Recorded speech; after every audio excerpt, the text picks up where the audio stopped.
So we're doing well. Welcome everybody. This is Ruth. I would like to go ahead and call the meeting to order. A very busy night here on October 7th, so I appreciate everyone joining in. So I don't know, looks like we know everybody that's on the call, and so let's consider the minutes. And if anyone has comments or concerns, we'll go ahead and share those, and then I'll do a roll call.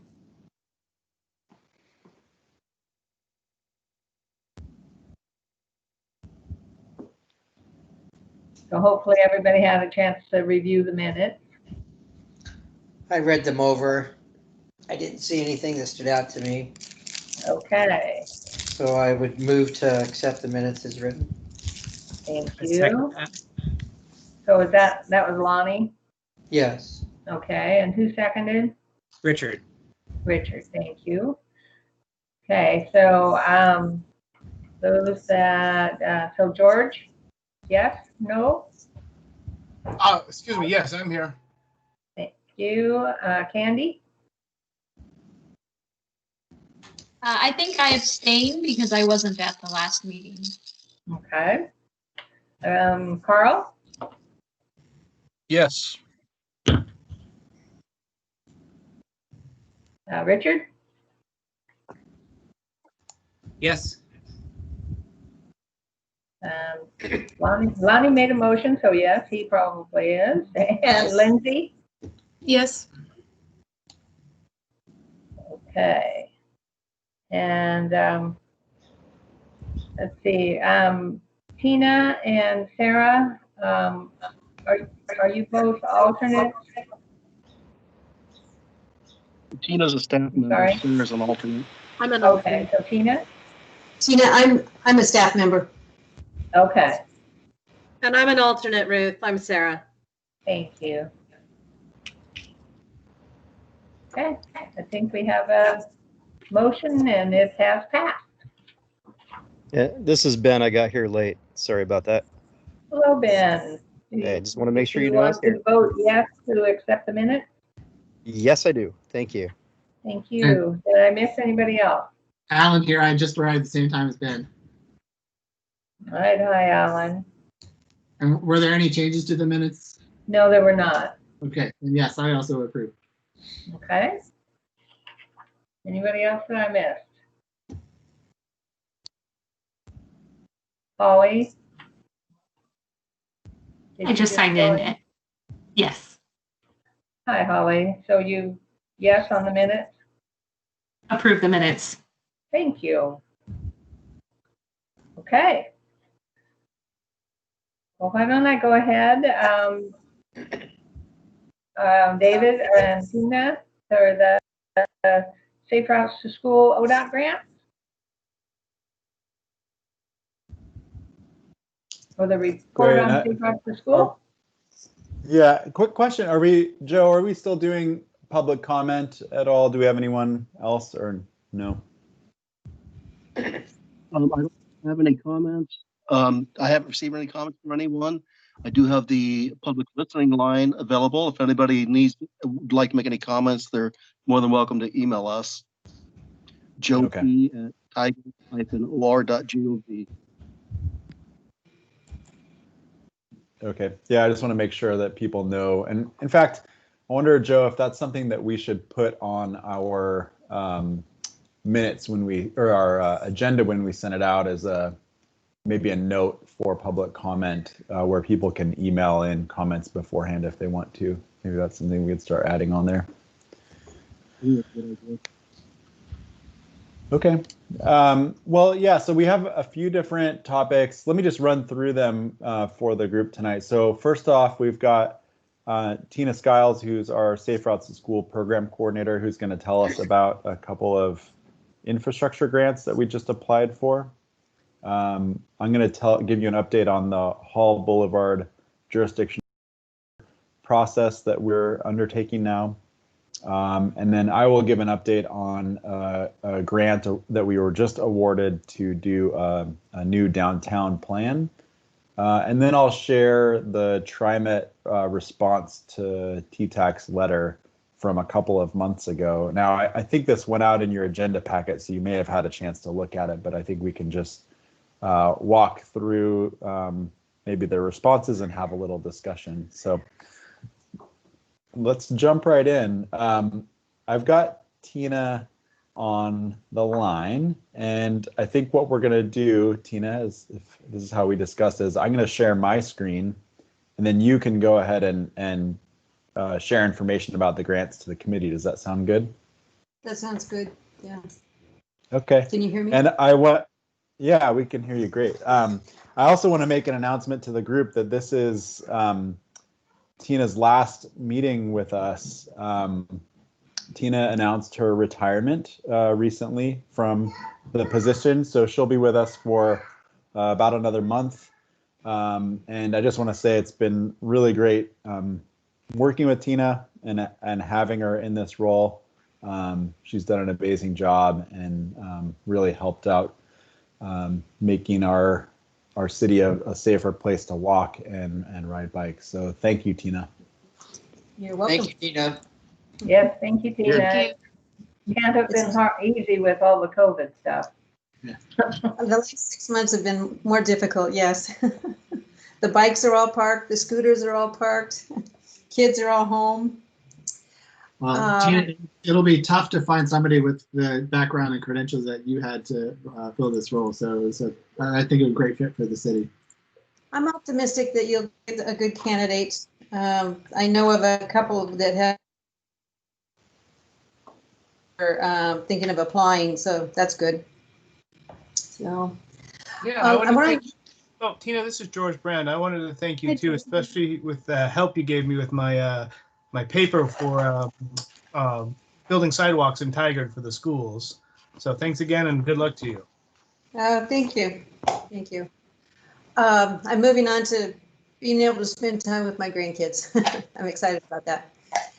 The infrastructure grant, which is what Dave and I wanted to talk about a little bit tonight, is this is the second cycle that ODOT has had a competitive infrastructure grant program for schools to build sidewalks and bike lanes and crossings near schools.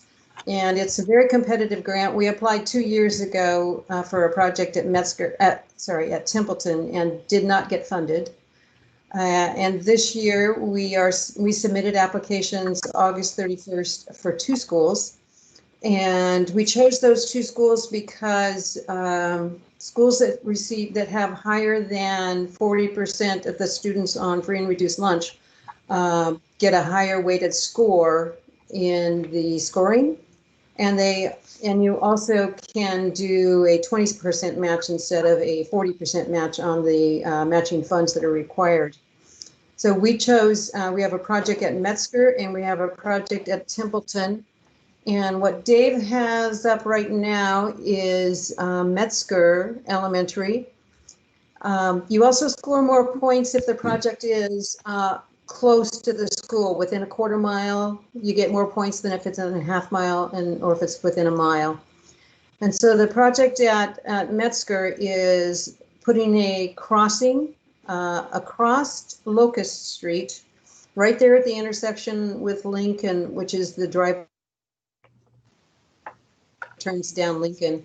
And there is not actually a crosswalk across Locust there. And that's where the crossing guard stands, right there on that. I don't have a pointer to point at it, but it's the where the dark area, that's the new crosswalk. Oh, thank you, Dave. That's the new crosswalk. The crossing guard actually stands on the northwest corner of the school campus there. On the school side, Dave, show the arrow over there if you can. Where the crossing guard stands. Yeah, right there on this corner, the other corner, east corner. Sorry. It's the northwest corner of the school campus. This is at Metzger. Yeah, this is at Okay. Metzger. Thank you. And so this project, if funded, would put in a crossing, and it would put in a pedestrian activated button to actually flash to stop cars. And you can see it's an offset intersection there where 92nd goes north. There is no sidewalk on the north side of Locust in this stretch.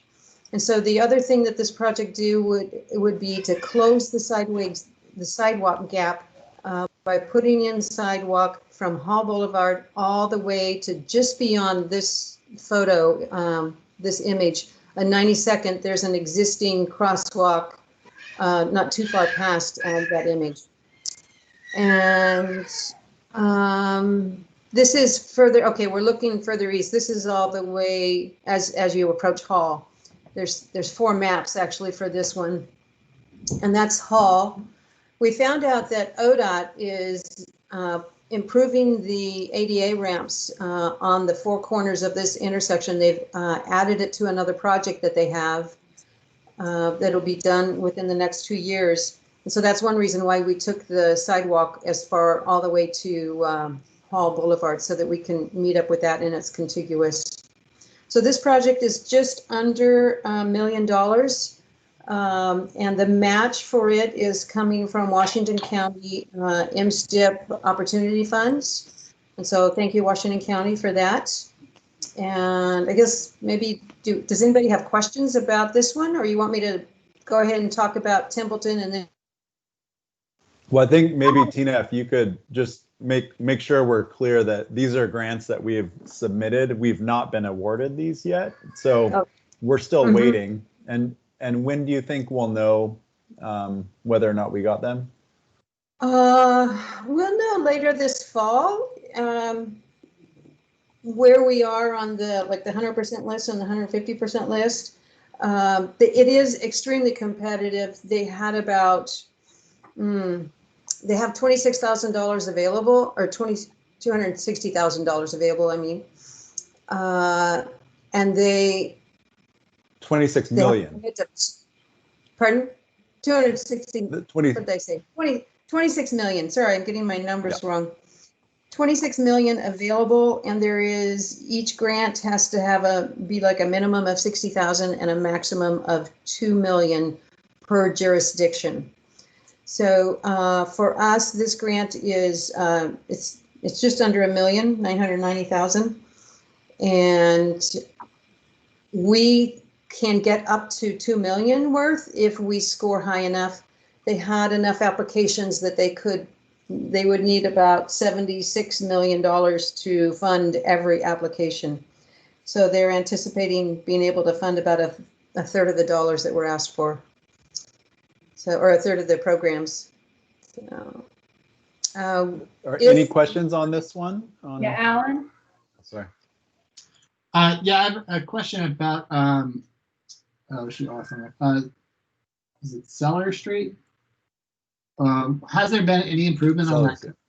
Yeah, has there been any improvement on that cut through?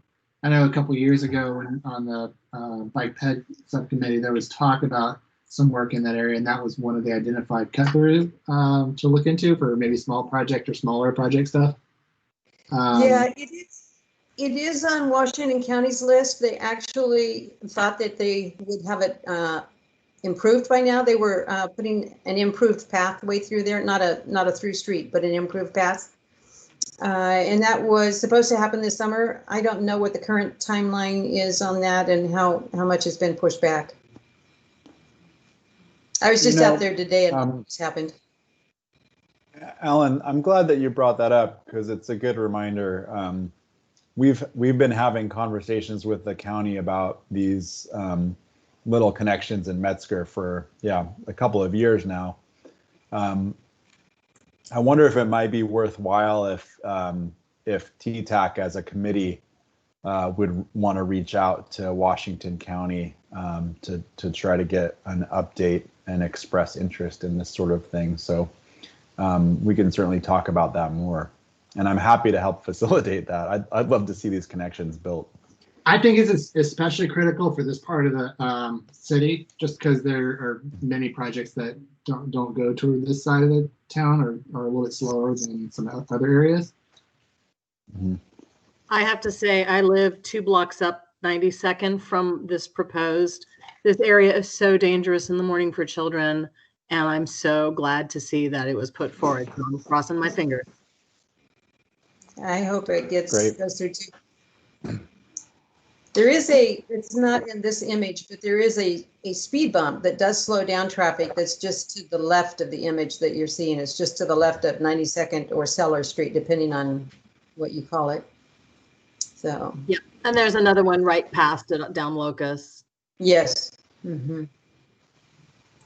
Hey, there also appears to be another piece of dirt trail here at the end of Lincoln Street, just past the school that connects to Oak Street. So that could be a double project there. Yeah, we didn't scope that into this project, but it is in a future project. It would be a good one. I think that Lincoln is slated to go through ultimately. Yeah, if that's those properties develop. Well, that could be up for conversation, but the plan is to actually have a full street connection there, George. So that path that's there right now, or the trail that was built, the Bark and Mulch Trail, I think that was paid for by Tigard's lighter, cheaper, quicker program a few years ago. Mm-hmm. But there is a plan to actually have a full street through there. Shall we shift over to Templeton? Sure. I had a question. Go ahead. This is Richard. I'm just curious. Do you know about how many linear feet of sidewalk this project is? I'm just trying to get my head around, just shy of $1 million. What does that buy in sidewalk? We do. Tina, I think it's in the, yeah. I'm the grant looking packet, to you can see. find that. I might get back to you on that. Project feet length is 1,465 feet. So thank you. Sidewalk infill is not inexpensive, and one of the big costs really is getting in there with the stormwater conveyance. Starts to get quite expensive. But the nice thing about this one is that we already have the right of way, so we're not having to buy right of way through here. I should note that this will also allow us to make the bike lane standard on the north side of Locust. Mm-hmm. That's a good point, Tina. Mm-hmm. So there's quite a few curb cuts, ADA ramps that increase the price substantially. So, Dave, can you pull up one of the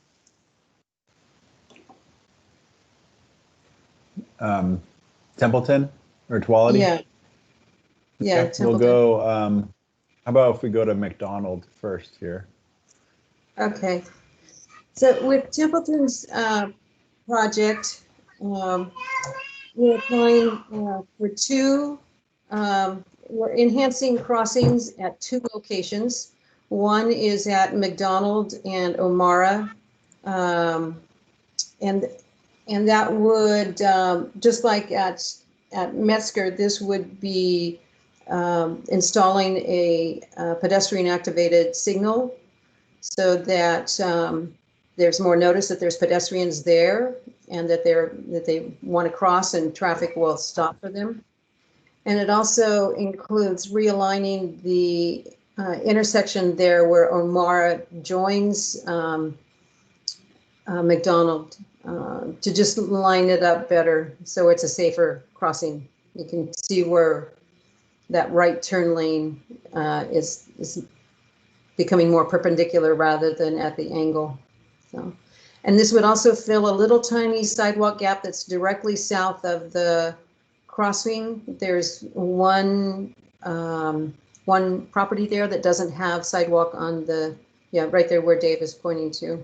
So this intersection actually, on the first week I think that Dave was here, we were going around and looking at some schools and we were waiting on O'Mara to get out, and we almost saw a crash where a driver stopped for the pedestrian that was waited, but the second car almost didn't stop. But the student that was waiting to cross did the right thing. They just kept looking and waiting until everybody got stopped. So, any questions about this project?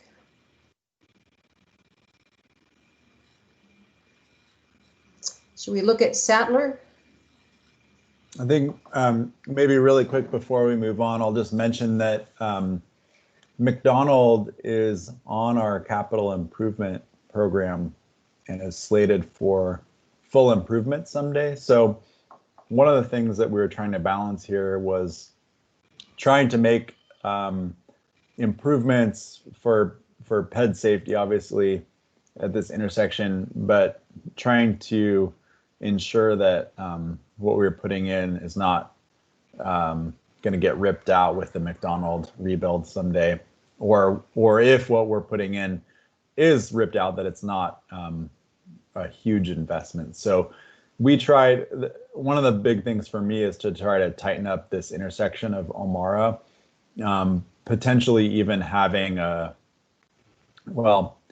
this, we'll have to do a little bit of traffic analysis here, but see if we can just get away with a single lane from O'Mara onto McDonald, just to really shorten the crossing distance and reduce potential conflict points. I see Richard's hand up. I don't know if Richard, you had a question or comment. No, I forgot to turn my hand off. Sorry. So, happens to the best now. of us. Stop that It's all hand. new to me. His arm's getting tired now. Yeah. One more comment about this is the school district actually considers McDonald a hazard, and they provide busing for all students north of McDonald Street. However, not all students choose to ride the bus, and middle school students in particular. Even though this application is for Templeton, it will benefit the Tuolumne students, and they are much more apt to cross here than the elementary are, but this just enhances the safety for all of them. And we've got another crossing at Sattler, which is just south of Templeton. Okay. This is at 96th and Sattler. There is an existing crossing where you see the crossing on the map here. However, there isn't a landing on the south side. It's like half driveway, half curb, and there were a lot of bushes there. And it's really hard for drivers to see people waiting to cross here because of the shade. The big trees in the area shade that intersection and make it hard to see students. The speed was reduced. Mike McCarthy got the speed reduced in this area maybe 3 or 4 years ago to 25. But traffic counts, they still are going too fast through this intersection. So this project would install a pedestrian activated beacon and also do sidewalk infill just to the east of the intersection there. There are 3 properties that we own the right of way for, and it would put sidewalk, and there's drainage issues there too. So, questions about this project?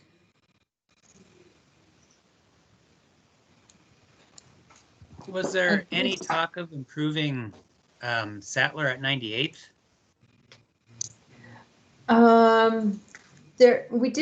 We talked about maybe extending the sidewalk further on and looking at 98th, but we didn't include it in this application because we were looking at the limit of 2 million and weren't sure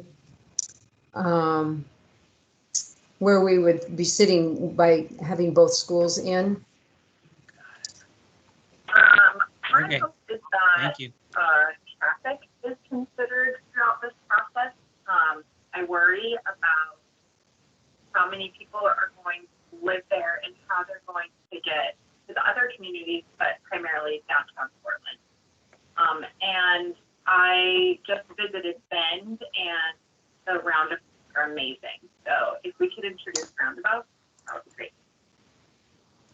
Who's speaking right now? Sorry. El tráfico sea considerada.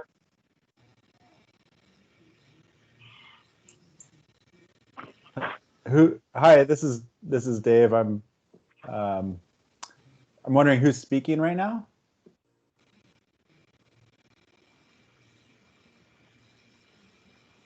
Huh. Yeah, who was talking about roundabouts and vans? I'm not sure that was any of us. Oh, Yeah. okay, maybe we have, yeah.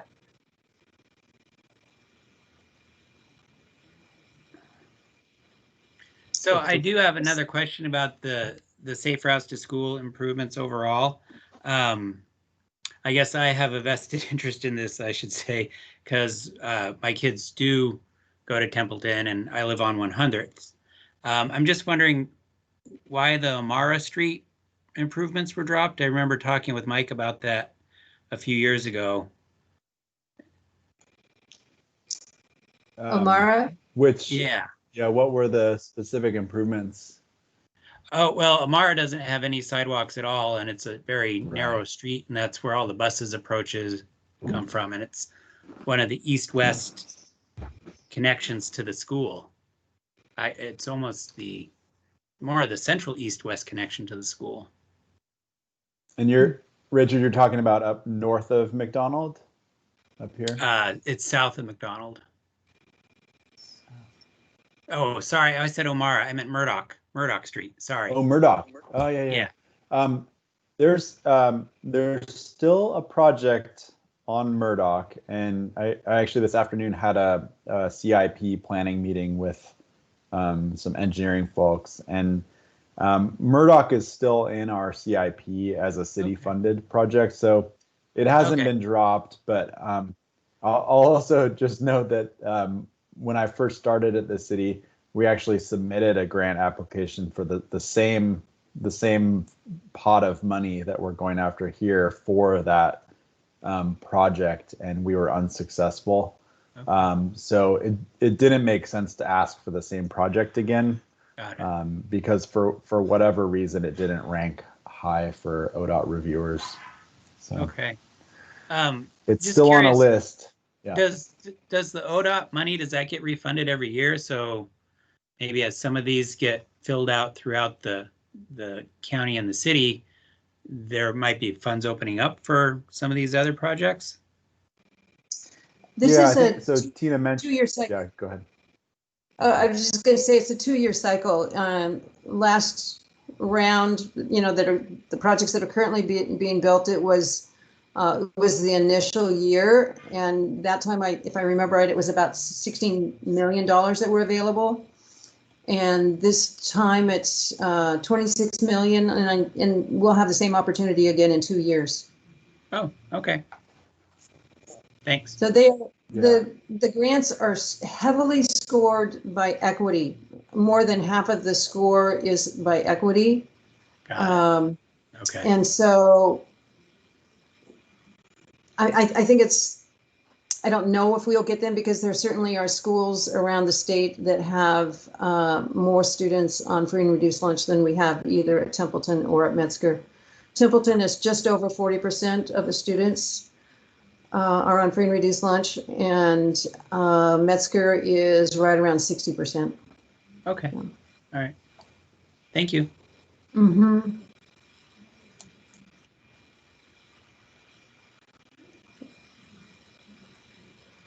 Any other questions? So, yeah, unless there's any other questions, I think we might be able to move on.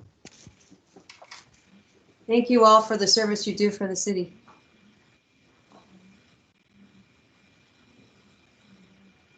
Thanks, Tina. Okay, so I guess the Templeton project must be also close to 1 million then. We just didn't. Oh, I'm sorry, I didn't give you the prices on that. It's 530,000. Oh, okay. And the match from Washington County on that one is from the MSTIP Opportunity Funds is 100,000. Thank you. All right. And we'll let you know if we get them. Well, we did. TTAC did send letters of support, just so the committee knows. Mm-hmm. That's right. Yep. Okay. So our next item then, David, do you want to talk about Hall Street? Yeah, let's talk about Hall Boulevard, or also known as District Highway 141 in ODOT language. Let's see if this works. Ooh, that's Can you all see my screen okay? Yeah, Yes. I can. Can you This is Yeah, Richard. see? Okay, great.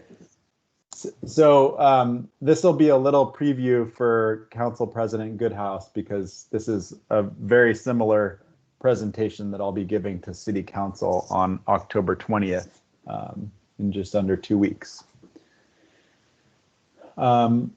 So quick overview. I'll cover the relationship of this process to our new strategic plan, give you a little bit of context about Hall Boulevard, talk to you about the process that we're going through right now, next steps, and then we can have a little discussion at the end.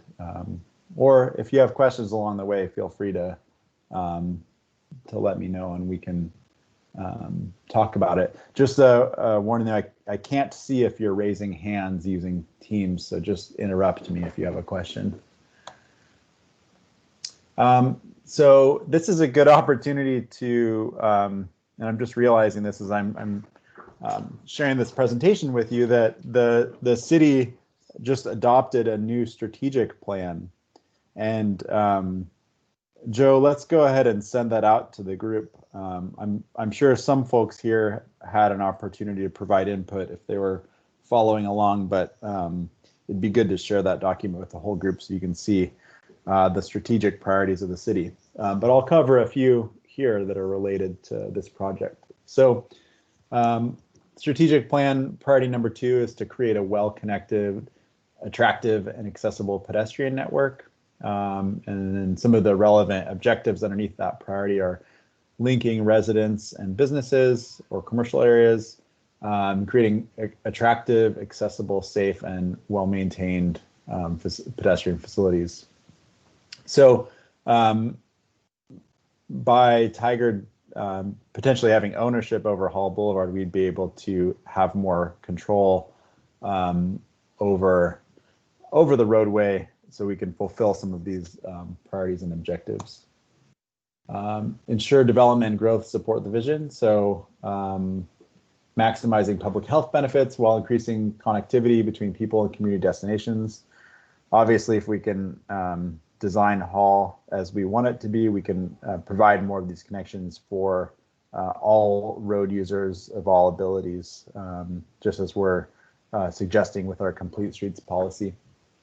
Some more objectives around development, minimizing impacts, mitigating impacts to vulnerable populations, reducing climate impacts, especially to vulnerable populations. So what this is getting at is, especially Hall Boulevard around the downtown area, is making sure that development in Tigard is conducted in a way that allows people to get around without being so dependent on automobiles to get where they need to go.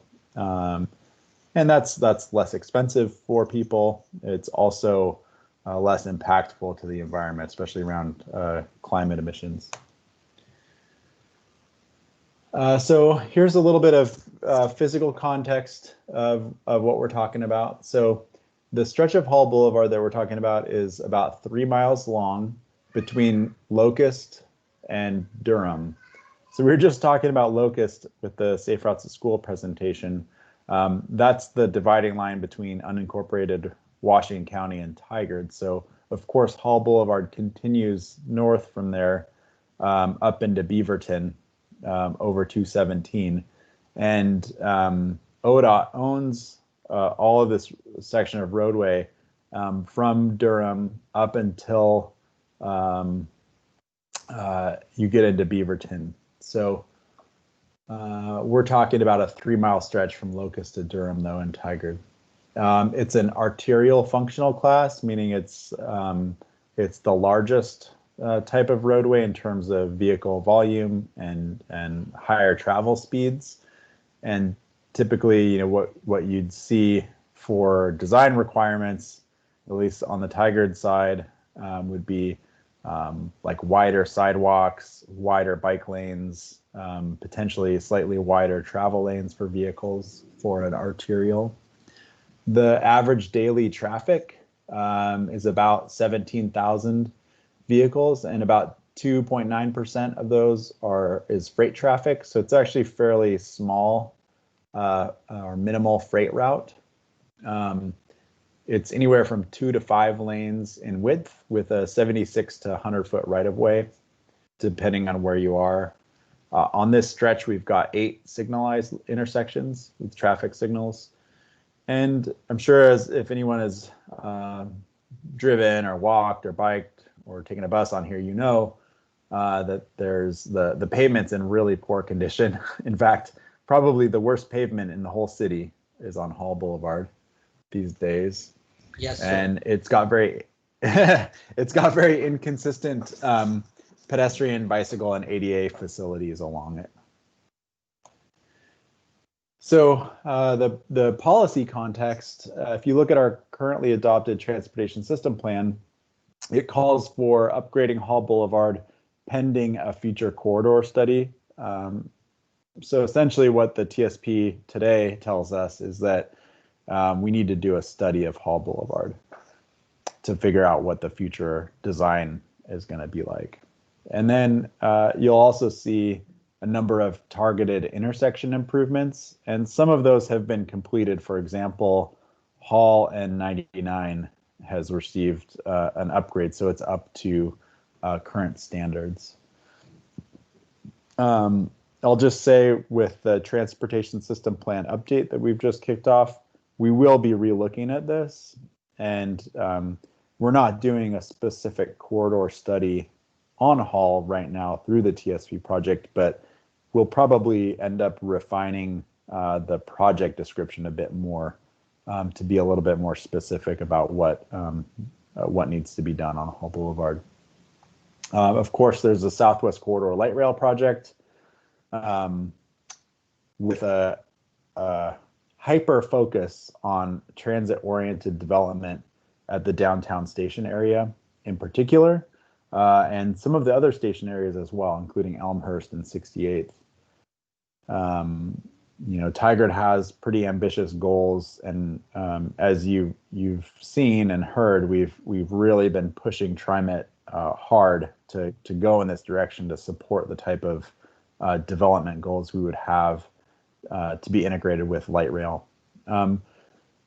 We've had a lot of conversations with ODOT staff on the Hall Boulevard design at the station area, and one of the side projects that I'm working on right now is working with ODOT staff and TriMet as a partner to carry this section of Hall Boulevard between Burnham and Hunsaker through their new blueprint for urban design process. And that's going to allow us a little bit more flexibility to consider what Hall might look like in the future to be more appropriate for a downtown urban area. At the same time, there's the Metro and ODOT framework for highway jurisdictional transfer project that's been happening for over a year now. And essentially what this project is doing is looking at potential candidates for transfer in the region. And I have more info on another slide here that'll walk you through that. And then finally, is the downtown reimagined land use and transportation study. And I'll save this one for our next agenda item, where I'm going to talk to you about a grant that we were just awarded for this project. So there's a lot going on in the policy realm for context. So I mentioned the regional framework. So this is an ODOT and Metro project that is identifying ODOT-owned roads that should be considered and evaluated for transfer. So these are roads that were built by the state, and they're still operated by the state, but they serve primarily local and regional trips. So in Tigard, that means Pacific Highway and Hall Boulevard are the two candidate roads that they're looking at. And I just want to be very clear that this process, according to Metro and ODOT, it does not commit the agencies for transfer, and nor does it commit funding to support transfers, but it just identifies these candidates and gives you a process to follow. So we're participating in this process, but I would say that our work on Hall Boulevard is independent of this process. We're actually out quite a bit ahead of this compared to some of the other roadways that are included in the study.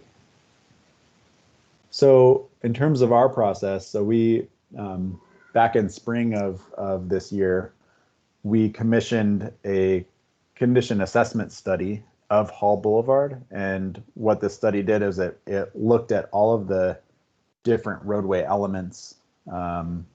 So pavement, stormwater, utilities, signs, lighting, traffic signals, sidewalks, curb ramps, everything that's part of the overall asset, and gave us a price tag of what it would cost to bring that up to a state of good repair.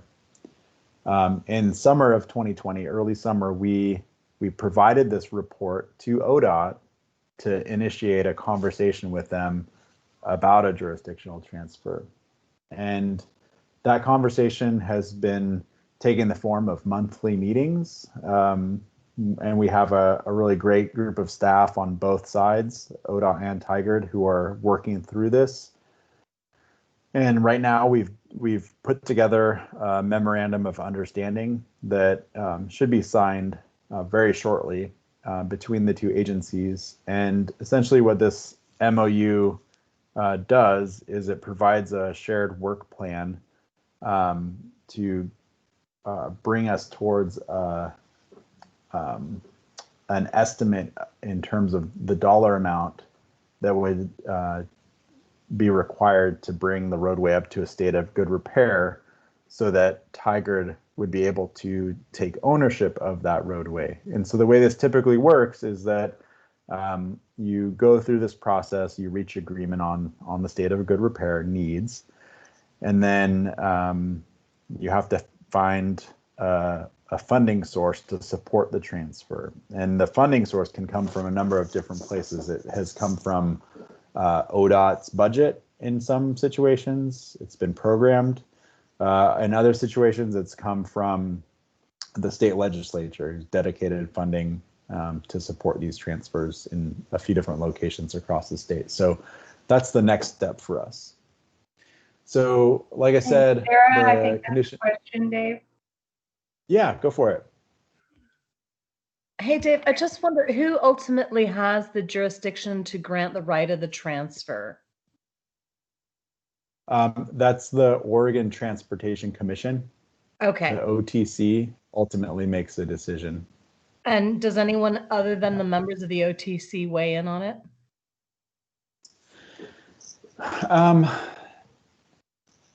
Well, I think they're the decision-making body.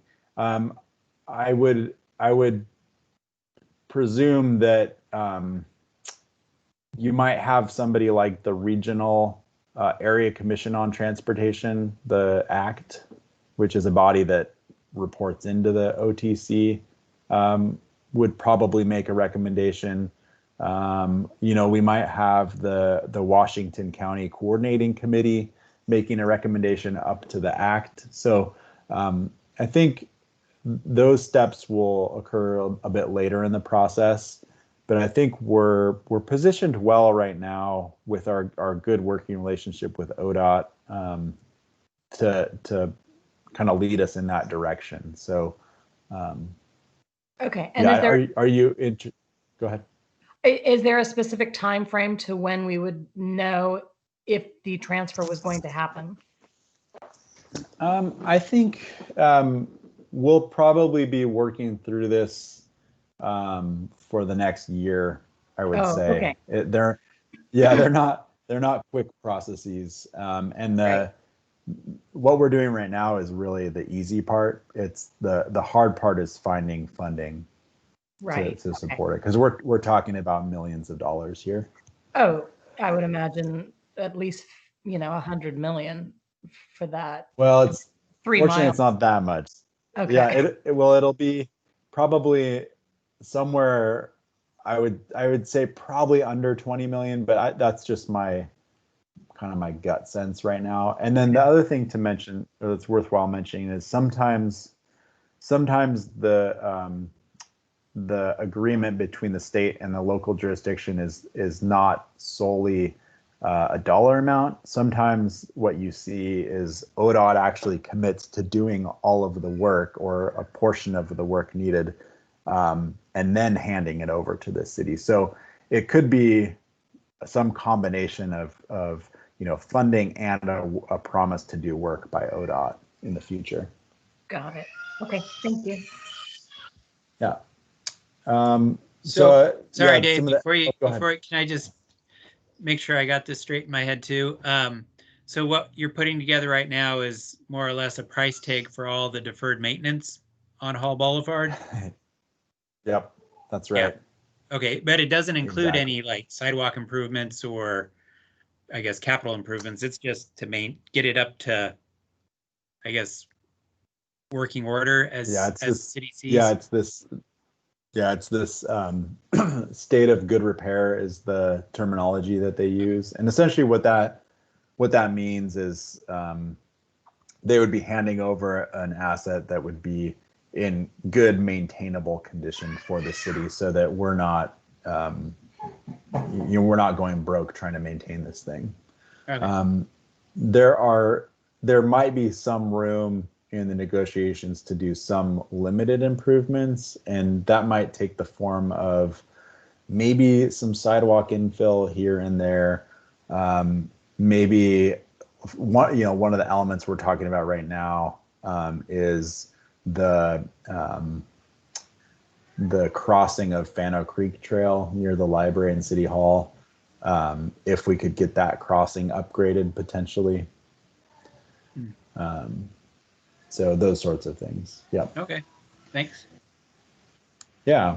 So we put together this report, and as I mentioned, we handed this off to ODOT, and they knew that we were interested in the transfer, but I think we surprised them a little bit that we had invested some of our own resources to put together this report. And they actually really appreciated that, and it's gotten us a really good head start on these discussions with ODOT, because we did a pretty thorough job with our evaluation. So that was positive. So the MOU formalizes the work plan. It identifies some additional tasks and some additional data that we need to collect. So we're in the process of doing that. We're actually doing, or ODOT rather, has dedicated, I think they've dedicated somewhere between $10,000 and $30,000 to go out and do some pavement core samples, to do video of the stormwater system. Some of the things that we were not able to do with our study, they're picking up the work now, so we can get a much better idea of the condition of the asset. And I talked a little bit about some of the add-ons that could be included, so safety or immediate enhancement versus long-term enhancements of the roadway. And then really what we'll be working on over the next year is to develop an intergovernmental agreement on the terms for transfer. We've also agreed to work with ODOT to try to prioritize some capital needs or maintenance needs on Hall Boulevard through their statewide transportation improvement program, their STIP, over the next few years. So next steps, we'll continue executing on the MOU, which is our work plan, begin drafting the IGA. We'll start to seek funding opportunities. I've already started reaching out to potential future legislators to start talking about this as a priority for Tigard. And then the thing I haven't mentioned yet is that we as city staff need to have a better understanding of the implications of taking over Hall Boulevard into our portfolio of roadway maintenance needs. So, there's some questions around long-term planning that we'll answer likely through the TSP project. Same with the Downtown Reimagined, which I'll talk about next. We'll need to think about CIP and budget planning and implications to our pavement management program and even our street maintenance fee system. So if we take this roadway on, even if it is improved or we get funding to improve it, it's likely to reduce the score of our overall pavement condition index, our PCI, citywide. And that's a kind of a policy decision that we'll have to make. And it will potentially reduce our score for a few years until we can get it up to a better condition. So with that, I'll open up to any more questions or discussion that you might have.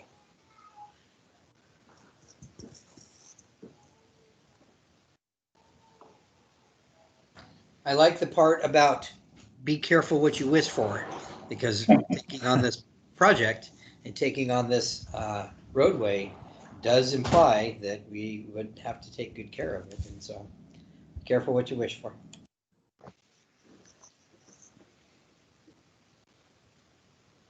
So Dave, with the roadway from Locust up to Shoals Ferry, does that say ODOT? Well, that's a really good question, and that's one of the questions that we're exploring right now. Okay. One of the ODOT staff people who's working on this has initiated a conversation with the county to try to get an understanding of where they stand. Okay. I think what I heard back, it sounds like the county is not really interested at this time in taking it over. But at the same time, if ODOT is going to hand over control of a 3-mile section and it's just going to have a little half-mile or 3/4 of a mile long section left, they might not want to hang on to that. So that's something that we're going to have to figure out going forward. Okay, thank you. Alan, what was your question? Yeah, so some of the areas of the road can be seen as like more dangerous than others, but I especially thinking as a biker, there's that segment just above Oak before you get to Locust of that very small bridge where it has a large cut and it's been spray painted white, but nothing else has been done.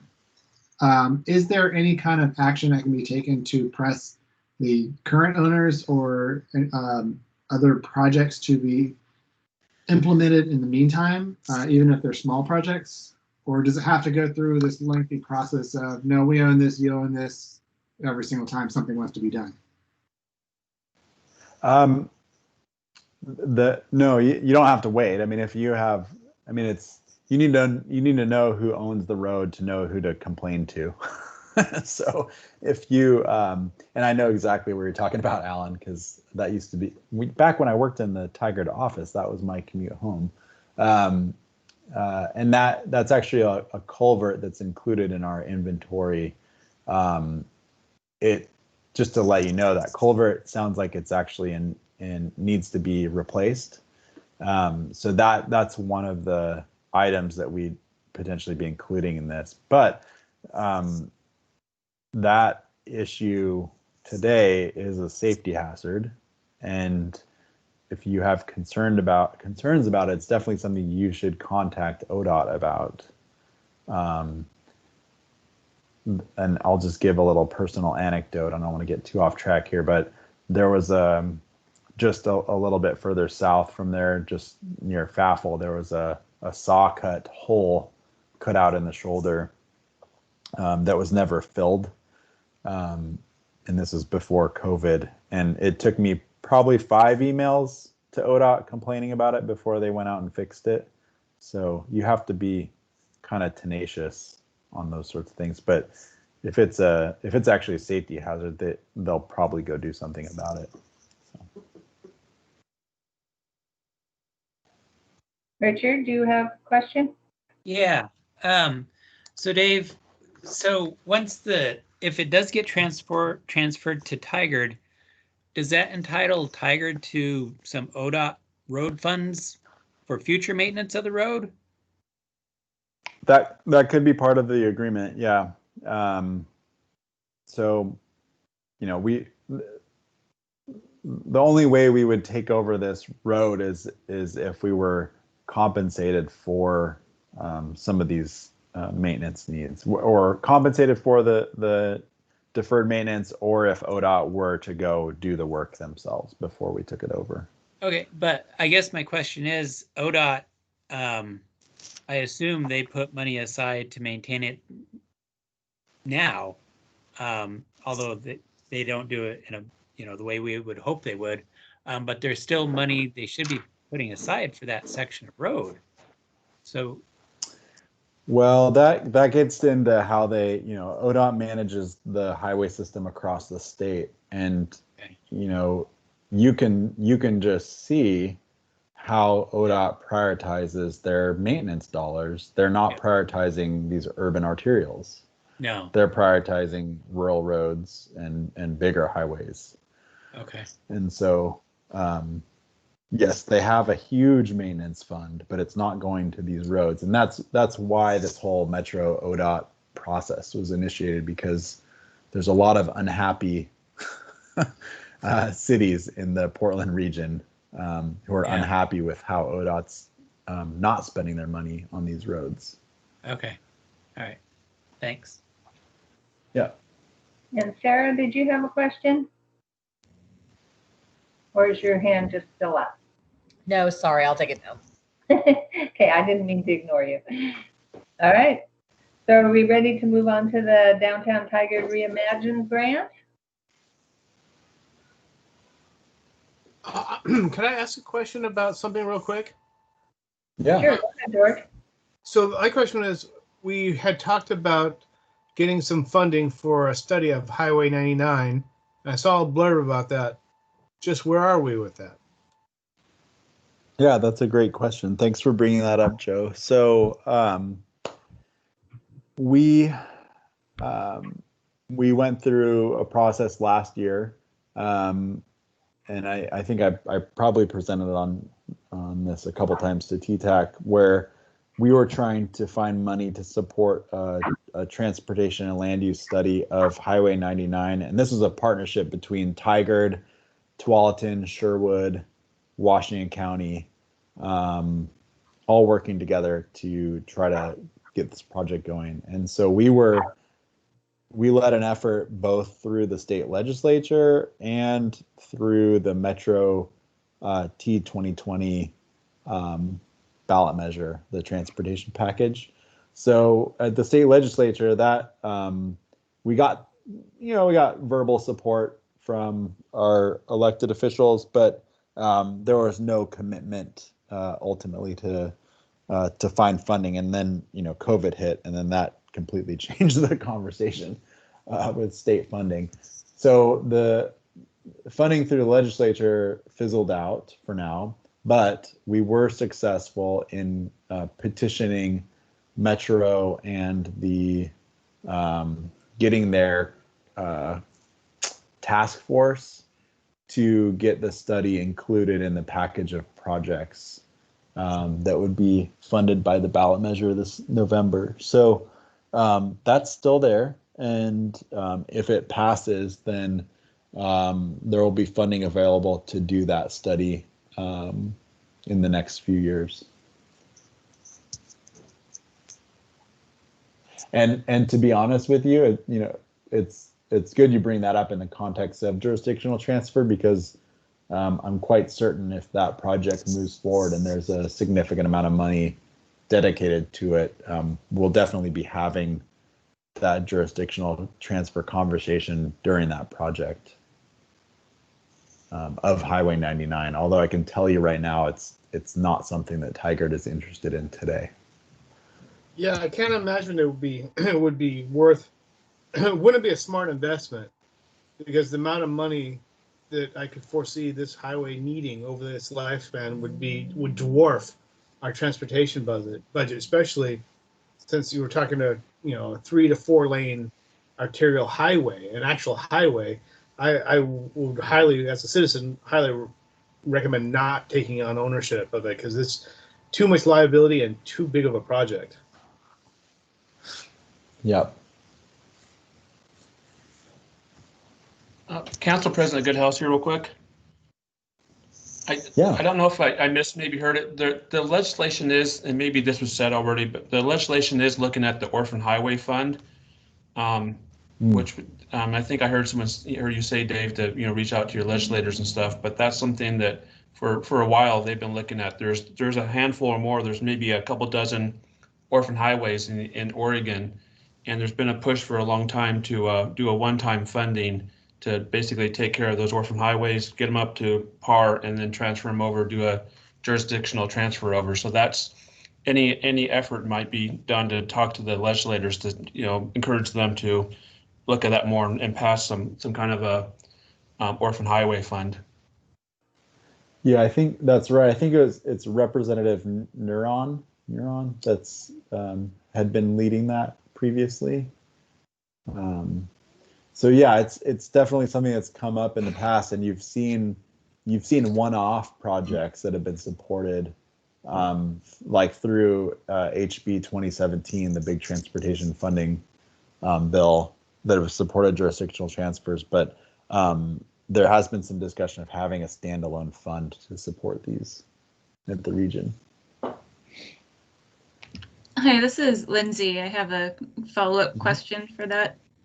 Are either of you aware of just like the magnitude of what how many orphan highways or how many miles we have that are orphaned in Oregon? I'm just trying to get a sense of the magnitude of it. I think, let me see if I can pull up the Metro map really quick. And I'll just show you. Yeah, there was at JPAC a week or two ago, there was a map of the metro region of where the orphan highways are and what would be formed in jurisdiction. And there's there had to be maybe 20 or 30. Yeah, I'll pull up that map. This is probably what they shared at JPAC here when they were presenting. I'll just scroll down, see if I can find it. Can you all still see this? Yep. Yes. Okay, here you go. Oh, yeah. So you can see Highway 99 and then Hall Boulevard right here. And then TV Highway, Farmington Road, Powell, 82nd, little part of McLaughlin, or no, this is 99 East. So a lot of those are part of the transportation measure. That's right. So yeah, so Powell and 82nd, I think, are funded through the measure. Likewise, Barber Boulevard would be funded through the Southwest Corridor project, which is funded through the measure. So some of these would be taken care of if that passes. Thank you. Yeah.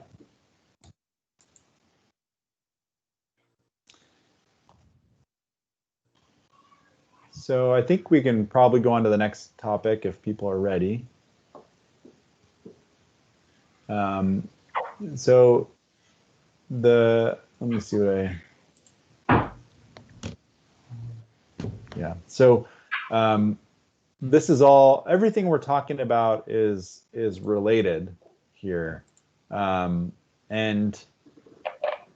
a lot of it is being driven by some of our goals for downtown Tigard and some of our goals around the potential for having light rail coming through or nearby the downtown area. So that was what was driving some of our initial thinking around the jurisdictional transfer.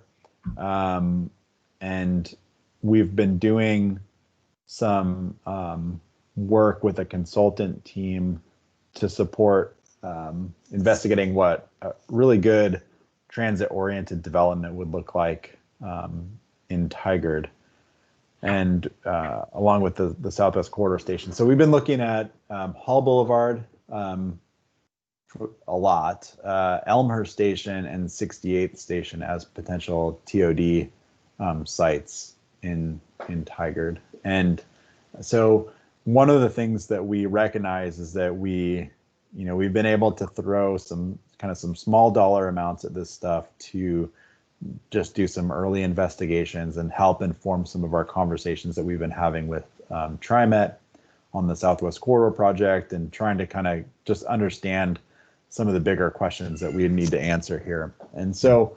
to help kind of with a bigger effort, we decided we would apply for a grant through the Transportation and Growth Management Program. It's called TGM.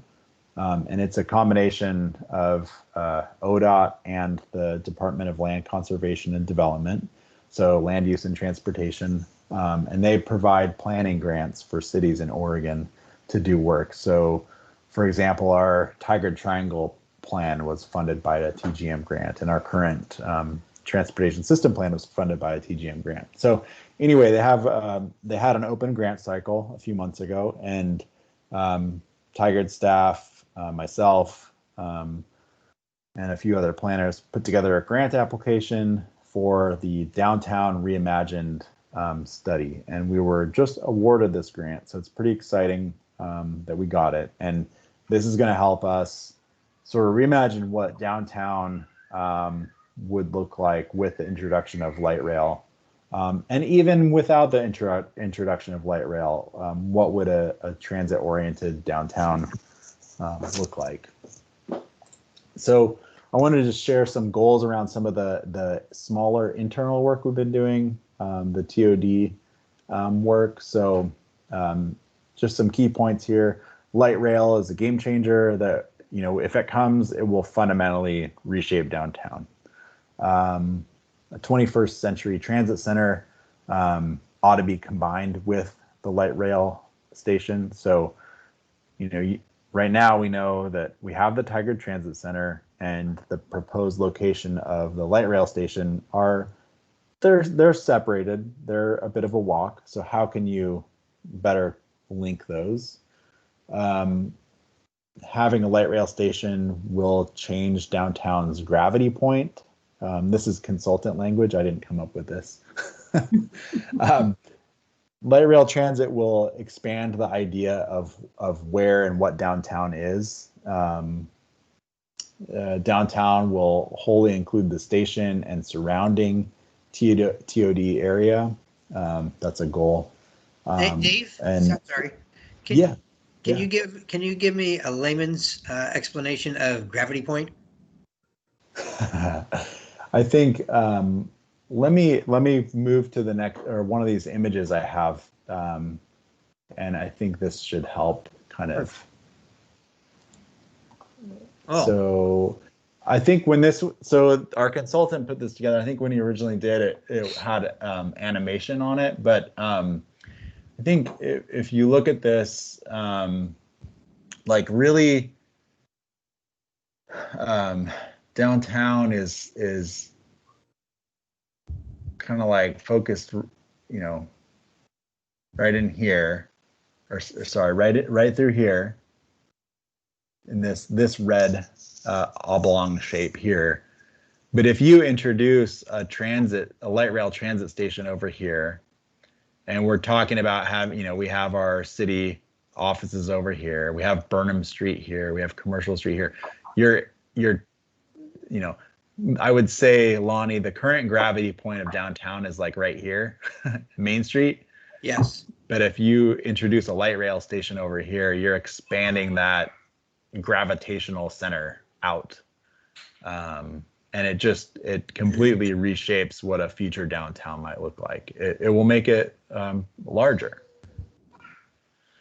So I think that's what we're getting at here. Thank you. Yeah. from my interpretation of it Yeah. too, is like if you have a transit station, you might have more coffee shops and more things that people actually go to, and it kind of goes from there. Is that kind of the intent or idea of that? That's the idea, and it fits right in with having a walkable pedestrian scale downtown where you have those destinations that are drawing people in. You're going to have people walking between the rail station and the current downtown Main Street, and what goes into that space then, what fills in that space over time.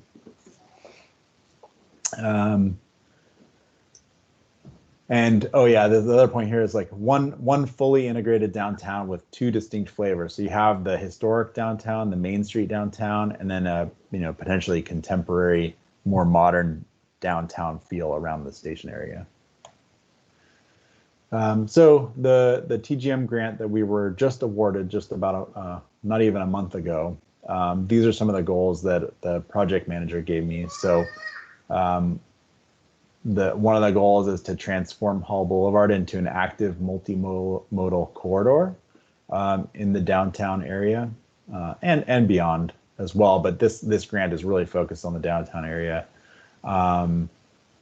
We want to be able to respond to regional and community needs for different travel options. So transit and, like I said, walkability has been a huge goal for Tigard for a long time. We want to improve safety, access, and placemaking. How can we make downtown a unique, desirable place to visit and go to and spend time in? And then provide alternatives to single occupancy vehicle use. So I think right now, if you look at Hall Boulevard, for the most part, it's there's some light industrial around downtown. There's quite a few employment, or there's a large employment area around there. But really, Hall Boulevard is just something that you drive through, not a great walking environment. I just want to show a couple images here. So this is the what's in the current plan for TriMet at the 30% design. Actually, sorry, this is, I think this is pretty much the 30% design. So you have the light rail station right here. You have the OMF facility here. There's a park and ride lot proposed here. There's a little bit of space here potentially for future development. But what we've been trying to push TriMet to think about is how can we better integrate that station with downtown, especially considering if downtown will be fundamentally changed by having that light rail station there. How can we do it right? This next image is a slightly different look that better accommodates future development. So if the difference here is the OMF is reconfigured, change position, potentially moving the station slightly off of Hall Boulevard to open up real developable parcels with a real street grid connecting them here to open up some of those goals for downtown. So this is just a sketch image just of the potential if we can make some slight tweaks here. And this is one of the things that we'll be studying with that grant, is how we can potentially go in this direction. That concept already looks way better than what's in the conceptual design. Yeah. Yeah, because really, what you see in the conceptual design, it doesn't really factor in the future of Tigard and the how we can maximize the space here. it leaves some very small parcels that would be really hard to develop, and might sit empty for decades because you can't do anything with them. So this is the direction we're trying to go. I like that idea of moving the station off of Hall directly too. Like, that's better for pedestrian safety. Also gives people a buffer. Yeah. Yeah. So anyway, we were just awarded this grant. Dylan Bemis, who's one of our planners in community development, is going to be leading the project, and he'll definitely be making some visits to TTAC once we get going. The one thing with these TGM grant projects is that the procurement process typically drags on a little bit, so we don't anticipate getting started until sometime next summer with this project. But we'll definitely be checking in with TTAC just because there's so many important transportation considerations here.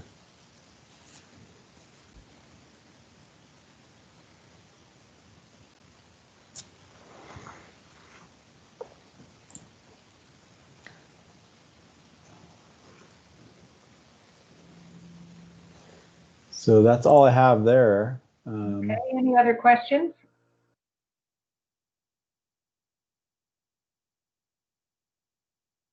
All right, let's hear what you have to say about the TriMet response to our letter. So Joe included this in the email out with the agenda. Did people have a chance to read this? Yeah. Yes, I did. So I think, I think by and large they were responsive to TTAC's letter. I don't know that there was any surprises or any anything shocking in there, but I thought we'd just open it up to discussion if people want to talk about anything here. It almost feels a little, dare I say it, patronizing. Yeah. It's not, I didn't necessarily get any feel that they were really concerned about what Tigard wants. It just feels like there's a bunch of words put out here, and at the end, continued collaboration for placemaking efforts. TriMet is big enough that they're going to do whatever the H they want, for lack of a better way of putting it. And I think that as long as we're there and participating as much as we can, even with letters or attending some of the meetings, we can at least demonstrate that we have concern. I don't know, that it just is very patronizing in my mind.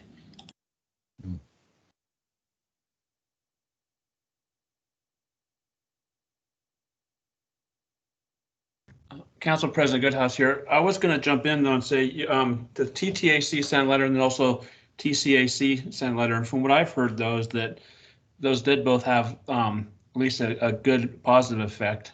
I think more than some of the other efforts. So it did do something, and continue the effort is definitely needed. So we did have a meeting with TriMet for the conceptual design, and that the different points that council had proposed, none of them that the TriMet had worked on. So it was kind of a quite intense meeting, and there was a 4-to-1 vote. So as far as not in favor of, 4 in favor and 1 not, as far as that they're not following along with the conceptual design report. So I think the more pressure keeping on them, but like you said, though, TriMet is a big organization, so it takes a lot to get their attention or have them follow what it does. But we're trying all we can on, I think, all angles. But definitely don't feel defeated from this group, and keep sending the letters or keep the questions and comments coming.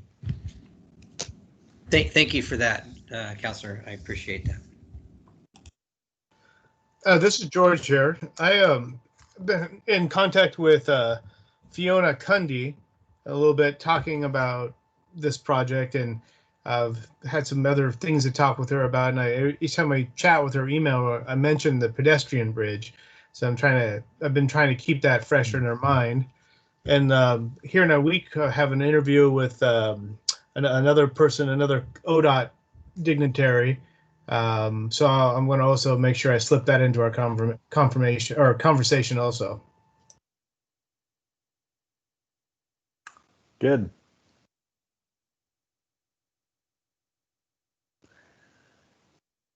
You know, we're in a little bit of a quiet period right now, leading up to the election, where TriMet is well, according to TriMet, they've started running out of design budget, so they've reduced the frequency of meetings quite a bit, and things are pretty quiet right now. But I anticipate, you know, depending on the results of the election in November, things could get really quiet, or things could pick up really fast. So you know, we'll stay engaged. I think, you know, one of the big things to focus on probably for TTAC, if the ballot measure passes, is the 217 crossing, and it's going to get really important to find funding for that quickly. So we'll know more in November.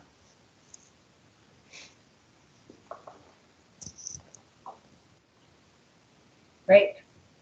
Any other thoughts? Or Lindsay, did you have anything you wanted to share? I guess I'll just mention that a couple of us on the Southwest Corridor Community Advisory Committee, or Citizen Advisory Committee, we're going to be drafting a letter of support for that 217 multi-use path as well. So that is in the works. That's great. Good. Thank you. Okay, so Dave and Richard, do you want to talk about how to lead the discussion on the self-guided project? Yeah, I don't know if Richard and I didn't really talk too much about this beforehand, but I wanted to get this back on the agenda so that we would have a chance to check in with the group. And you know, I wanted to find out if people have had a chance to go out at all and look at some of these locations, and if anyone had any feedback or comments, and then also maybe think about you know, how we sort of set aside some time at a future meeting to talk about them.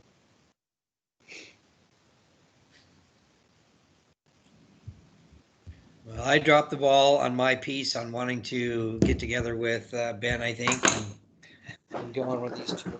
So I know it's going to rain this weekend, and I'm not sure if it's the best weekend to do it, but I'm gonna make a concerted effort on the next. I have weekends off, so it has to be one of those times, and to reach out to Ben and see if we can do that. Yeah, this weekend's tough for me. I got some situations with the family that make it difficult. Nothing bad, but just, you know, next weekend would be best. Yeah, but I'm here. If you want to set that up, I'll be around. Yep.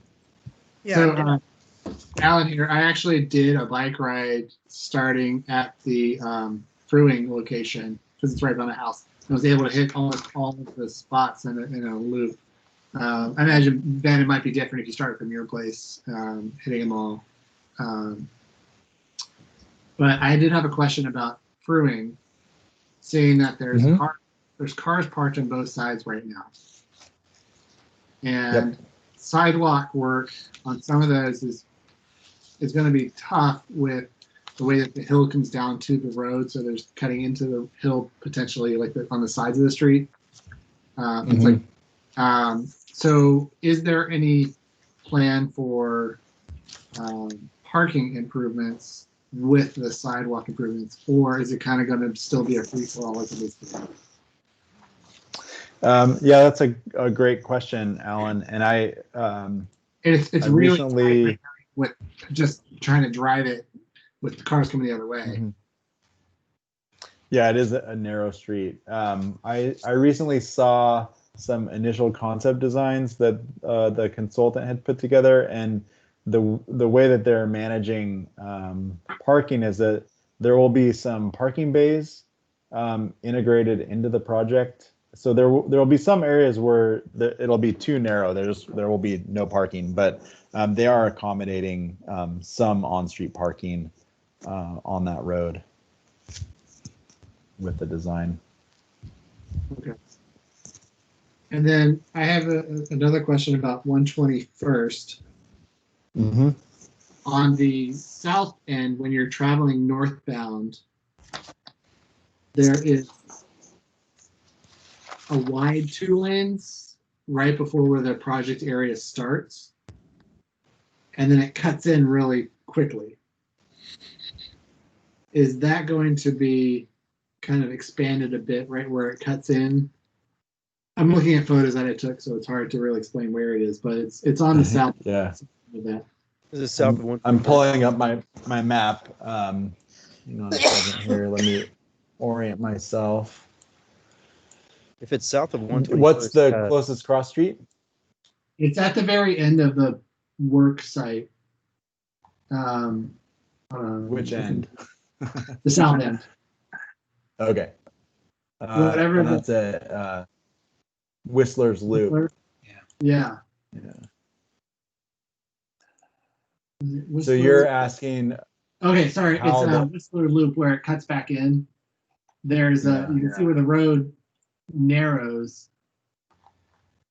There's that, but then so that basically forces riders to come in. So is there still plans for bike lanes through that section? Would it be a hard push in like that to share the lane? The bike lanes will be complete with the project. Okay. So yeah, even if I see what you're saying where it narrows. So yeah, the center lane goes away. Yeah.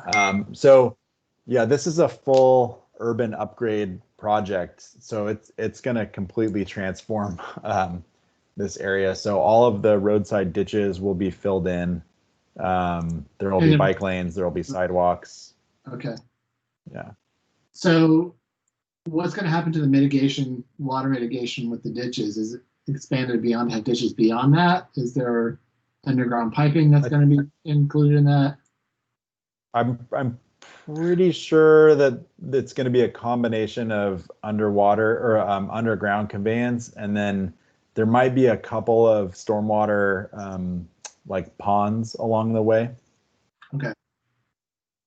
And then the last question is the new housing that's being constructed. How is the sidewalk requirement being mitigated given that this whole stretch of road is being improved? So the project that's going in right now, the housing? Yeah, just so below Honor. That's a good question, Alan. I think most likely, and I'd probably have to double check on this just to make sure this is accurate, but most likely, well, one of two things would happen. One is that the developer is going to be required to build out their half street improvement to the specs of whatever the new design is. So that's one option. The other option is that they would have paid a fee in lieu because the roadway is getting rebuilt anyway. So I don't know which option. Typically, we don't like to do the fee in lieu of. So I would probably guess that they're having to build it out, and it would just match with the new project. And then the city would do the inspections and review all that to make sure. That's right. Yep. Why isn't fee in lieu of a good option for something like this, where you'd have all the contractors and it's probably better for the developers and probably something that developers around the city would like to get, because I imagine the pricing is better, seeing that you're doing bulk pricing on the work and materials. Yeah, this would be a little bit different of a case. So again, I don't know which option. I'd have to confirm it, but I know that engineering does not like to do fee in lieu of because it's worse for the city because we never get enough money to do the work. So we always end up in a worse position. And then the other thing is that fee in lieu of goes into a general fund, and it's not like it wouldn't go back to that specific area. Right. So if the capital work is not done at the time of development, then it might not get done for decades. Okay. So this one's a little bit different just because there is the roadway project. So again, I don't know for sure what happened or what is happening, but typically we don't like to do a fee in lieu of. Okay. I did also get a chance to look at the south of Shoals on the Phantom Creek Trail, and that looks really great. It looks really smooth. But I have a major concern with that 7-foot height going under the bridge. I mean that's really low. Is it done already?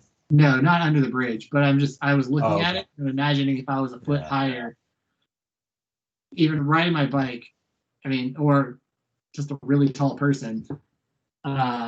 It's very claustrophobic and it's not welcoming to go through there. You know, it might force more people to go up and over and maybe even cross unsafely until that's maybe implemented. But especially on a bike, that's really scary to think that you're going to slam your head into the top of it. Even with a helmet or without a helmet, it doesn't really matter. That's tight. Yeah, that's good feedback. That's something that the project managers are trying to figure out right now is, they feel like 7 feet is sufficient for most situations, but I understand the point you're bringing up. I think that would be quite tight having gone into there myself. I did hear that they might not be raising the path quite as much as they thought initially. So they might not be quite as low clearance as they would have initially thought. And then the other thing that they're discussing is whether or not to put some kind of like speed reduction treatment on the trail right there before you get to the bridge. So they've been discussing putting some of those like corral gates on the trail, or I mean, it's already precarious like, to make a right turn right before you get to it. And yeah. So they are discussing it. They are cognizant of the issue, and they're trying to come up with a solution that would work. Sarah, did you have a comment or question about one of the other sites that we've already talked about? Because I have some comments about future ones, other. No, just real quick, Dave, if we wanted to reach out to somebody about the 7-foot height, because I know it's super tight and I've got really tall teenagers that don't pay any attention. If I wanted to say anything to somebody as a parent, who could I reach out to? I think I'm trying to think. It's kind of a weird project because it's like all these different agencies working together. Got it. And I don't actually know who create. Let me see if I can just Google it really quick and see if I can figure out who the project manager is. I could Google that myself as long as I know. I think that. Yeah, we could reach out to Zach, who spoke at our last meeting when I wasn't here. He'd be a good person to chat with, and then. The other people would be Tualatin Parks and Rec, THPRD. Would be a good group to reach out to because they own the maintenance of that section. Got it. Thank you. Yeah. So for another site, Dave, I have another question though about the bridge replacement for North Dakota and Tigard. Yeah. when Tigard Street is closed and North Dakota becomes like the primary feeder, that intersection at North Dakota and Tiedemann, would it be possible, and this could be really, really stupid, but would it be possible to put a temporary stop sign on the southbound Tiedemann, or is that way too close to the stoplight? I'm trying to share my screen right now so we can. Hang on a second. And what I'm thinking of is if people coming out of North Dakota trying to turn left, and I'm imagining best case scenario that traffic is at normal speeds and we're no longer working from home, if that's the timing of things. That can be really busy at that intersection right there, and potentially dangerous as more cars are coming through there and zipping out to make sure they get out. Because coming out of Tigard, you've at least got a 4-way stop. At the same time, I don't want it to prevent people from, or I don't want it to make a line that goes down Greenberg both ways. Yeah. Here we go. Can you see my screen? Yeah. Yes. Yes, we can. Yes. Now Hopefully you can see this. Let's take a little virtual tour over here.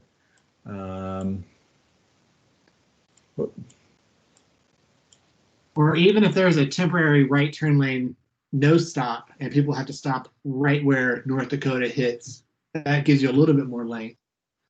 But it's just a potentially a lot. So Alan, tell me again. You're suggesting a stop sign on Tiedemann? A stop sign on Tiedemann. Like right here? Yeah, like right where North Dakota hits. It's fuzzy where I'm looking at right now, but yeah.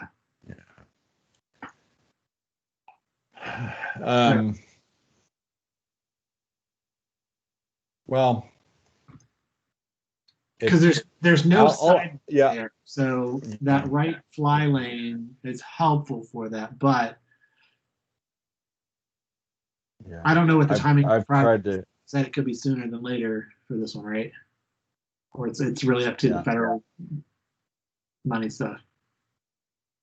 Well, it's federal money funding funding the bridge, and that's why ODOT's managing it. So there's a lot going on right here, and we have a project in the capital improvement program, which it's like a $16 million project to redo this area, but it's not very well defined in the CIP. And this is one of my focus areas for the transportation system plan, is to try to get a little bit more specific about what a project would look like right here. And to be honest, I think really the first step, and it's kind of a longer term thing, is to do a pretty detailed study of this area to figure out what the future solutions are. And part of that could be actually closing one of these 2 rail crossings here and connecting North Dakota with Tiedemann before the rail crossing on the west side. But I guess to answer your question about the stop sign, it's probably unlikely that we could do something like that right there, because it's so close really to. Well, the bigger issue is probably the railroad crossing. Oh, the traffic usually backs up to that railroad anyway, so. Yeah, that may be the case, but right there, like there's no way that ODOT Rail would sign off on that.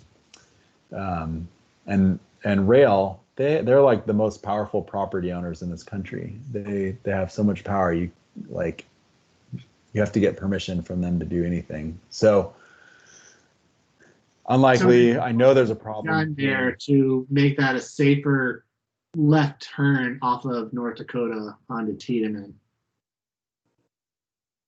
Well, it would be reconfiguring this whole area.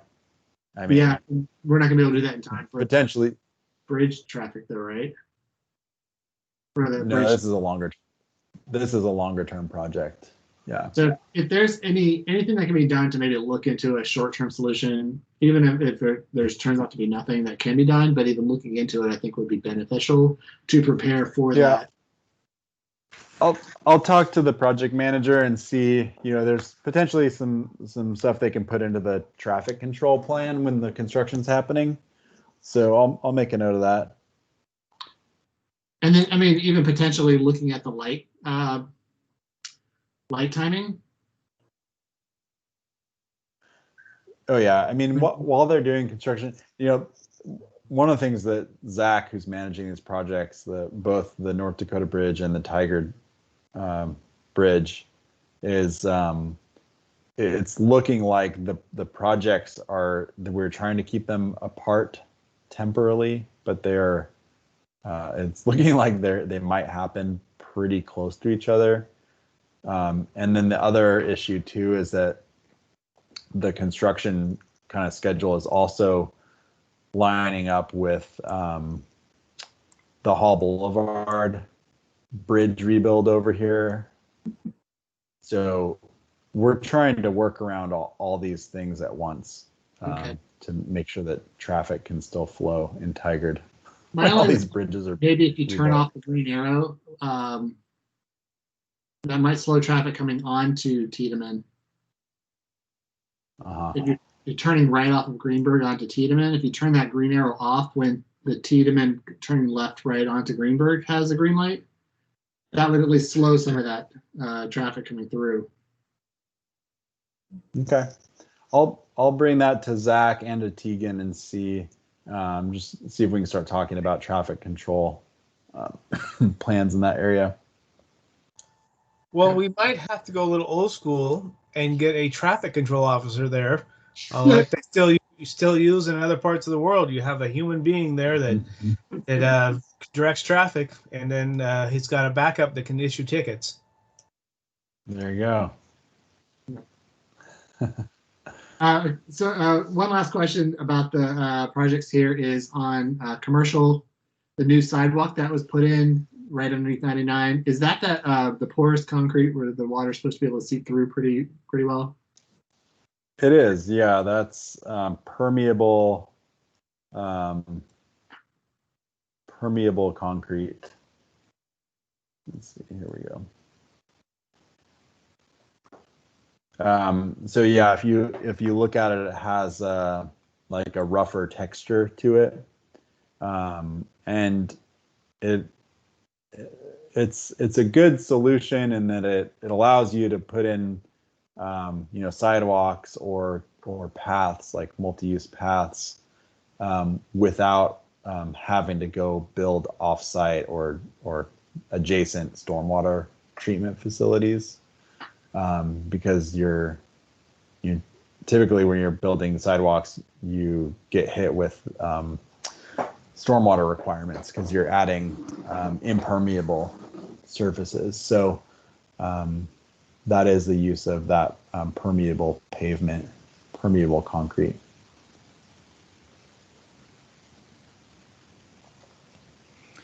The other thing to note about that stuff is that you have to maintain it. It has to be cleaned probably like every year, every other year for it to continue to function well.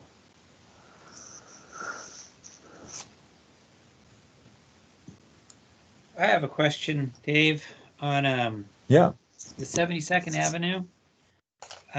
Yeah. When I put this together, it's still the only information I could find made it sound like a lot of the design requirements that were still kind of up in the air.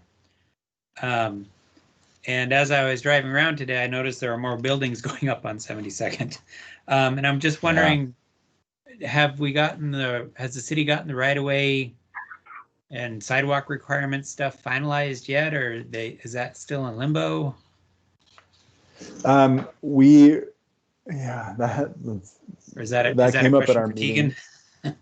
Well, we had a discussion on this today, actually, because there is a lot of development activity coming in, and you have some of these new buildings going in, like up in here, and they've actually the one building that went in up here I think it's this one maybe. Yeah. They actually built to the old design, which it's not actually like in terms of like what they built, it's not actually that far off of the width needs. It's actually a little bit wider, I think, than what we needed. So it can actually still be integrated into the future design. But we talked about that today, and we have a project on the CIP to start up at the start of the next fiscal year to get the actual 30% drawings done so that we can codify that. And it was made very clear by our assistant city engineer today that we need to do this quickly to try to get ahead of the development that's happening, to make sure that development is building the desired plan, and we're not getting the stuff that that's off by a couple feet. Yeah. So we're okay. We're working on it. All right.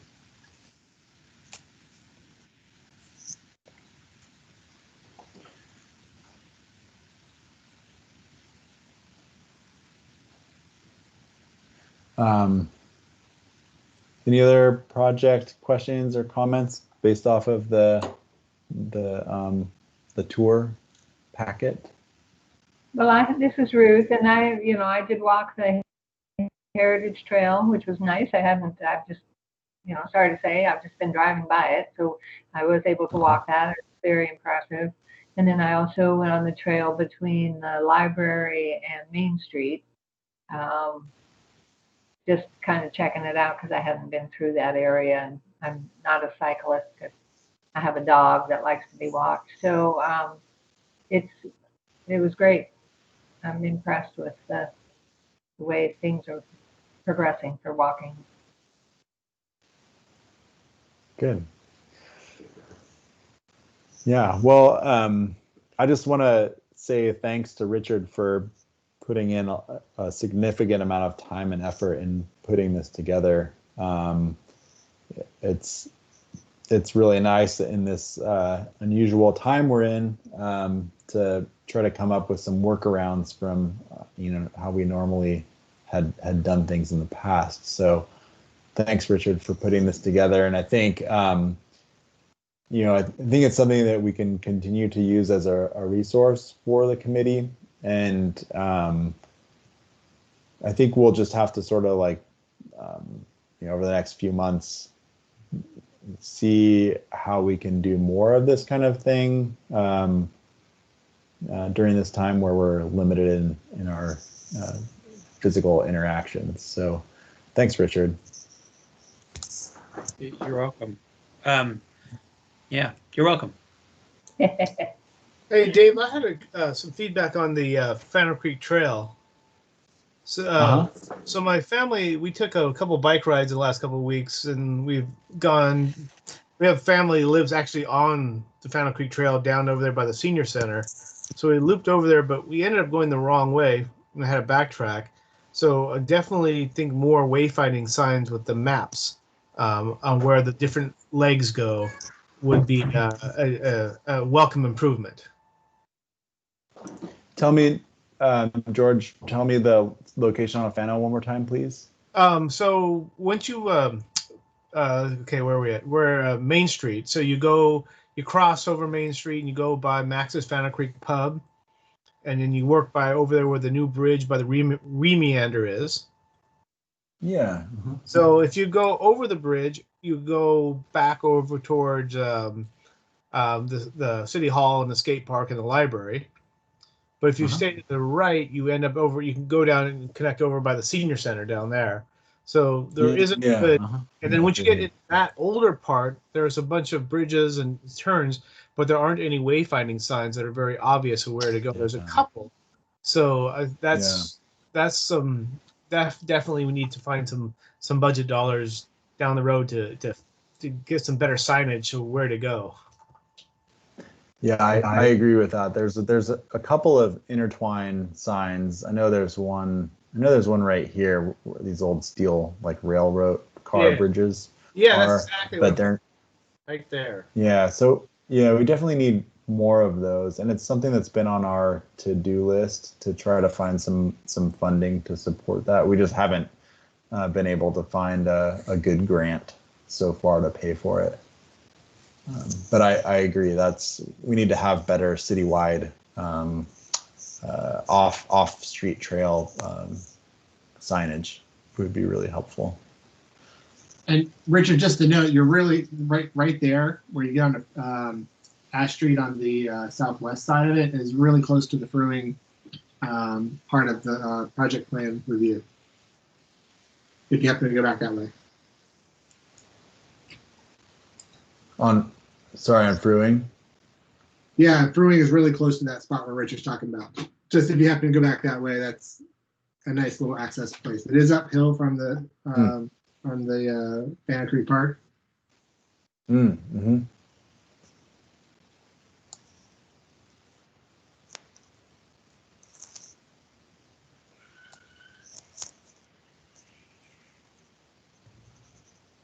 Quick question from Council President Goodhouse. Yeah. When you're talking about the wayfinding, is that something that can fall under the Metro's Parks Bond Fund or anything like that? Where since it's a trail that, especially with the Fennel Creek Trail, when it goes, when it's done, I'll go from Tigard and all the way to Beaverton up to Garden Home Rec Center. I know that some of those areas get tricky for people to really know where it connects or not. Is that something that can be funded from them? Yes, definitely. Metro has, they have their RTO grants as well, that one of the categories does support wayfinding signage. So that would be a good opportunity to go after. I think it'd be a good thing to talk about as we get it into the parks master planning process.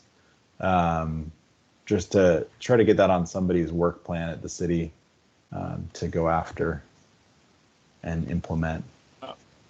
Okay. Is there what visibility? I haven't looked, and I excuse myself for that. But on our site on our city's website, is there really a kind of a detailed map really of how that connects? The reason I'm saying that, and I've said this before a few times, when you get to Garden Home Rec Center, there's a big map over there that shows how the canal connects down into Tigard, but on the Tigard side, there's not really anything that shows how it connects all the way up there. Yeah, I think that's something that we need to do, and it would be part of this, I think, bigger wayfinding signage program, is to make sure that we have these signs that have the maps on them. You know, right before COVID, it is something that we were talking about. I was talking to Marissa in Public Works, she's our communications person in Public Works, about this, and we both were talking about trying to get this off the ground, but I think just some other priorities got in the way. So it is something that's on the radar, but I don't think we've had a chance to chase after yet. Is there anything that they use that we can maybe at least implement, if they have any kind of maybe an app or any kind of a map that we can maybe just at least put on our website that we can steal from their map? Yeah, I'll make a note of that and see if we can try to get our website. And to be honest, I haven't actually looked at our website for any information about the Fennel Creek Trail on there. I mean, we have our bike maps and our pedestrian walking maps available online, but we could definitely benefit for more of the regional trail map, like the intertwined style maps. If we could get those on the website, I think that would be good. Thank you. Yeah. Okay, I think we're down to information sharing. I know Joe sent out a email about planning for the November meeting. So if people have an opportunity to go on there, I don't know, Joe, if you want to talk about that.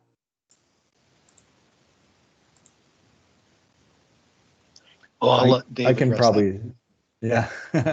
And try to stop sharing my screen. There we go. Okay.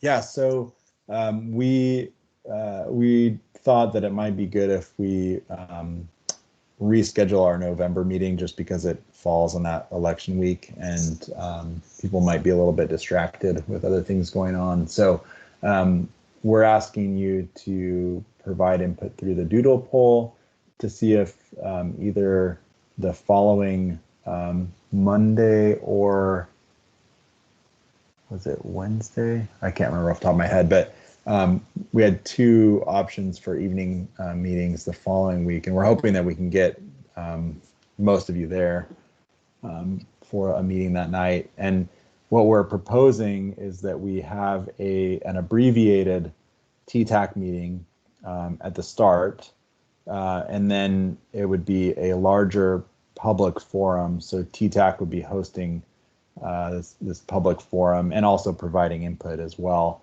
with our consultant team on the transportation system plan update. So for efficiency's sake and to make sure you all have an opportunity to be involved, we thought we would propose that. So that's what we'd be looking at for November. And then we also usually do our presentation to the City Council in December. So we'll have. That's right. So yeah, so we'll, I think maybe that's what we'll spend our meeting time in November doing is going over what we've accomplished this year and what the committee wants to share back with council. Okay, Alan, did you have a question? I have some share items. Great. So I was just reading the local paper recently, and there was an article about a new bicyclist detection system that's being tested out by Washington County. I think it would be something interesting to keep an eye on to see if it's something that the city itself would want to look into implementing something like that. But and I'm going to send Joe links to the article and pictures of the article as well, because it might be behind a paywall.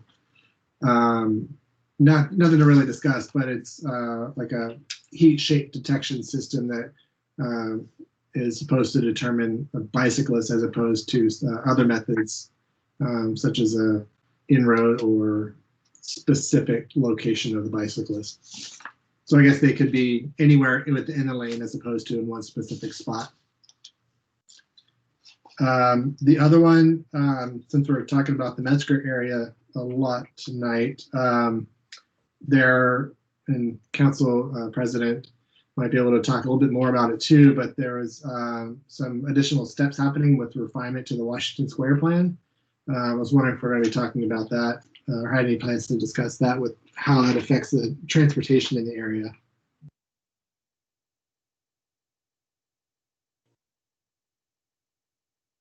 Anyways, I'm going to share the articles with Joe. The Washington Square thing, if you're asking myself, that's still, I think there's a lot. I think we're in the infant stages of really figuring that out and looking at that as well. So I don't know if there's too much to go over or too much to report on that. I know that the first stage of it's being built out, and then there'll be the second stage. So I think that's still to come. Yeah, I know that with the mall's really focused on getting transit there and what can be done, and working with TriMet for what kind of stops can be there.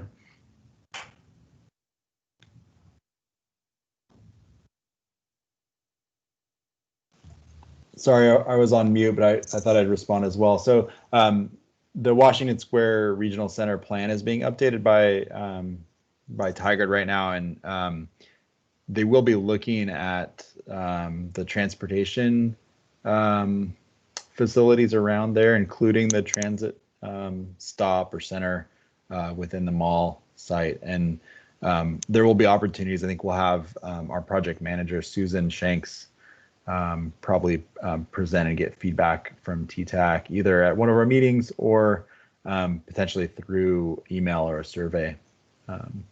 So we'll keep you involved in that one.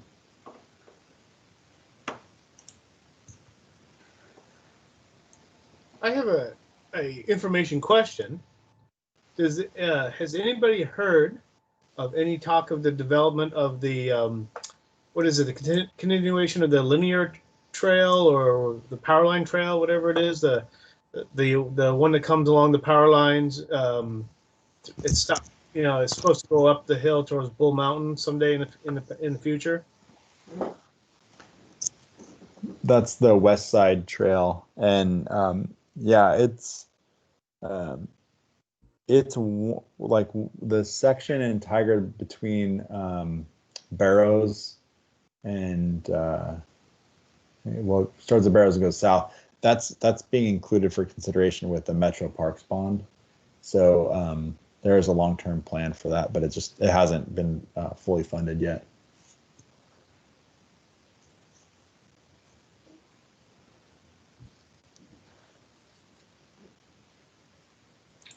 Anybody have any other things they'd like to share? Otherwise, we'll see what date we end up meeting in November.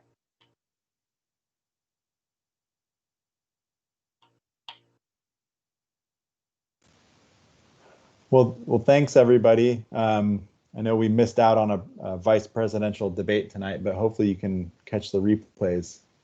I think some people probably have recorded it if they wanted to see it. But thank you, everybody, yes, for participating. Great meeting, lots of information as always, and we'll look forward to our meeting in November. And take care. Be careful.